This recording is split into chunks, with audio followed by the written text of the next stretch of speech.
सो hi everyone. आज हम लोग का सेकंड सीरीज़ जो हमारा नरेशन का सीरीज़ चल रहा है उसका पार्ट 2 आ गया है। इंटेरोगेटिव सेंटेंसेस आज हम लोग क्लियर करेंगे। इंटेरोगेटिव सेंटेंसेस क्या होता है इससे लेकर आज सारी डिटेल्स हम लोग करेंगे। पिछले टॉपिक में हम लोग ने समझा था नरेशन क्या होता है और हमारा नरेशन और एसल्टिव सेंटेंसेस हम लोग ने समझा था। आज हम लोग बात करने वाले इंटेरोगेटिव सेंटेंसेस को, जो कि हमारा सेकंड पार्ट है। Okay, let's start. तो अगर हमें पहचानना है कि सर इंटेरोगेटिव सेंटेंसेस को कैसे पहचानेंगे अगर नरेशन में आ गया तो ठीक है, सिंपल। रिपोर्ट जैसे वहाँ रिपोर्टेड स्पीच में क्या था, सब्जेक्ट से चालू होता था, यहाँ पे क्या होगा, हेल्पिंग वर्ब या क्वेश्चन वर्ड से चालू होगा। किससे? हेल्पिंग वर्ब या क्वेश्चन वर्ड से। इन दो पार्ट से तो आपका चालू हो सकता है दो सेंटेंस आपका, वो होगा इंटेरोगेटिव सेंटेंसेस। ठीक है, इसमें भी चेंजेस वही होंगे जो पहले होते थे, प्रोनाउन और टेंस और nearness of words and changement. इसमें थोड़ा रूल में चेंजमेंट आपका ये आएगा कि हम लोग वहाँ रिपोर्टिंग वर्ब सेड को क्या करते थे, टोल्ड, क्या करते थे, टोल्ड, टेल्स, ये करते थे। बट यहाँ पर हम लोग सेड टू को किस में चेंज करेंगे, आस्क्ड में। किस में करना है हम लोग को, आस्क्ड में चेंज करना है। ये हम लोग का एक रूल आएगा। बाकी pronoun, tense, nearness words and adverbs का जो चेंजमेंट होगा वो जो पहले किया था सेम उसी तरीके से करेंगे। नेक्स्ट रूल हम लोग ध्यान देंगे। नेक्स्ट रूल हमारा क्या कहता है, रिपोर्टेड स्पीच के अगर स्टार्टिंग में हेल्पिंग वर्ब आता है, अभी मैंने बताया दो तरीके से सेंटेंस चेंज होंगे, तो दोनों के अलग अलग कुछ नियम है। जैसे सेंटेंस अगर हेल्पिंग वर्ब से स्टार्ट होता है तो वहाँ हम लोग कॉमा, इन्वर्टेड कॉमा को रिमूव करके हम लोग यूज़ करेंगे इफ़ एंड वेदर का यूज़ करेंगे। हम लोग SL2 में क्या करते थे, हम लोग SL2 में डैट का यूज़ करते थे, बट हम लोग यहाँ पे कॉमा, इन्वर्टेड कॉमा को रिमूव करके इफ़ का यूज़ करने वाले हैं ये। और दूसरा एक केस और याद रखना है कि चाहे इंटेरोगेटिव का कैसा भी सेंटेंस हो, जब हम लोग इनडायरेक्ट नरेशन में उसको चेंज करेंगे तो वो SL2 में चेंज हो जाएगा। SL2 में जैसे कि इंटेरोगेटिव सेंटेंस, इंटेरोगेटिव का स्ट्रक्चर क्या होता है आपको पता है, helping verb plus subject plus main verb plus object plus question mark, ये होता है इंटेरोगेटिव को। बट SL2 में हम लोग जब जाएंगे तो ये subject plus helping verb plus main verb plus object, जो हेल्पिंग वर्ब होगा वो बाद में हमारा सब्जेक्ट के होता है। तो हमें यहाँ पे ये ध्यान रखने की बात है। बहुत ही बच्चे यहाँ पे गलती कर देते हैं कि सर इंटेरोगेटिव का सेंटेंस था हमने इंटेरोगेटिव में चेंज कर दिया। नहीं, हमको ये बिल्कुल नहीं करना है। इंटेरोगेटिव सेंटेंस का अगर स्ट्रक्चर है तो चेंजमेंट के टाइम इनडायरेक्ट में जाने पर वो SL2 का स्ट्रक्चर हो जाएगा। क्लियर है? ठीक है, एग्जाम्पल से हम लोग समझते हैं। एग्जाम्पल लिखा, I said to the boy has your father gone to the office.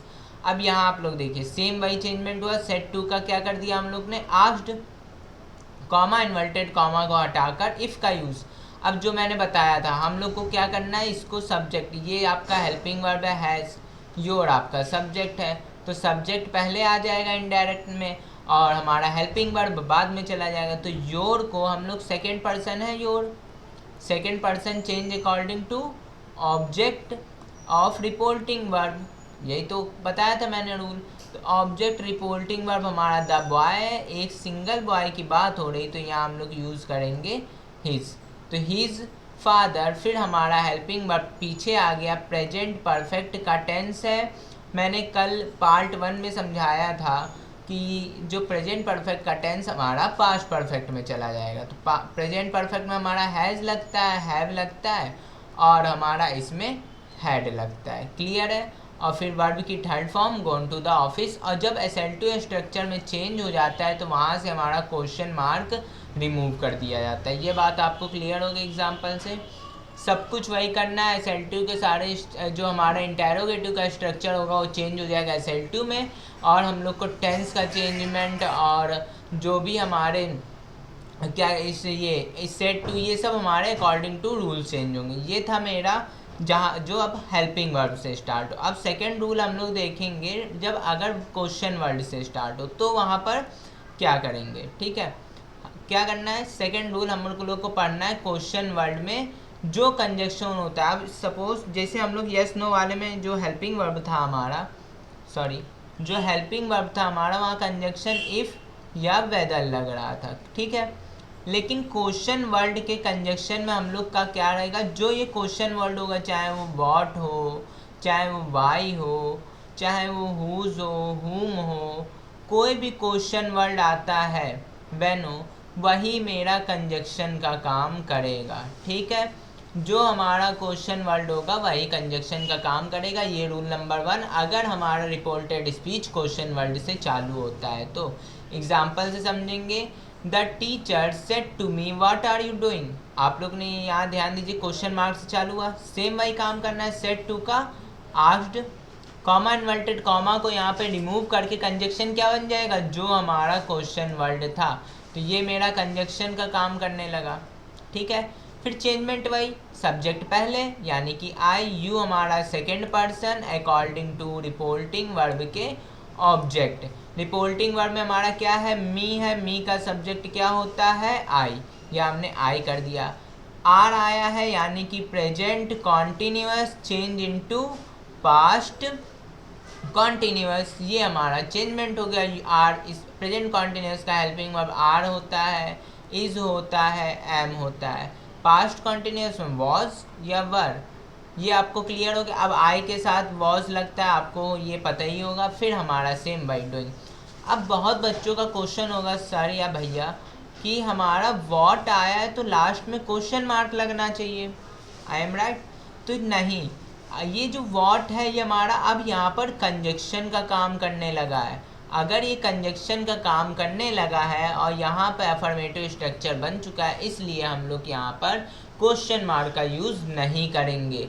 ये हमारा वॉट इंडिकेट कर रहा है कंजक्शन को। इंटेरोगेटिव आपको क्लियर है? यहाँ से आपका इंटेरोगेटिव का एक और रूल आता है जो कि बहुत ही इम्पॉर्टेंट है। अगर प्लीज़ या काइंडली आए, क्या है, प्लीज़ या काइंडली, तो रिपोर्टिंग वर्ब के ऑब्जेक्ट के बाद हम लोग क्या यूज़ करते हैं, पोलाइटली। जैसे यहाँ एग्जांपल से समझेंगे, लिखा है the clerk said to principal please may I come in. यहाँ पे प्लीज़ आया है तो हम लोग ने क्या किया, इस ऑब्जेक्ट के बाद हमने क्या ऐड किया, पोलाइटली। रूल हमारा यही कहता है, अगर प्लीज़ या काइंडली आए तो हमारा रिपोर्टिंग वर्ब के ऑब्जेक्ट में क्या यूज़ कर देंगे, पोलाइटली। ठीक है, पोलाइटली का यूज़ करेंगे। ये हमारा यूज़ करने के बाद फिर सेम वही काम करना है, कॉमा इन्वर्टेड कॉमा को हटाकर इफ़ का यूज़। फिर मे आई कम इन है तो आई मेरा सब्जेक्ट है, पहले आएगा अकॉर्डिंग टू ऑब्जेक्ट ही। मे का मैंने बताया था कल पार्ट 1 में, मे का माइट हो जाएगा और कम इन का कम इन। ये आपका रूल नंबर 3 क्लियर है? ठीक है, अब आपका यहाँ से इंटेरोगेटिव पार्ट ख़त्म होता है। अब कल हम लोग जो थर्ड पार्ट में सीखेंगे इम्परेटिव सेंटेंसेस। आप सभी को सारे इसके जो एग्जाम्पल्स होंगे मैंने पहले ही बता दिया है, 6th और 7th सीरीज़ में क्लियर कर दिया जाएगा। Okay, thank you. हम लोग नेक्स्ट पार्ट में अपने मिलते हैं।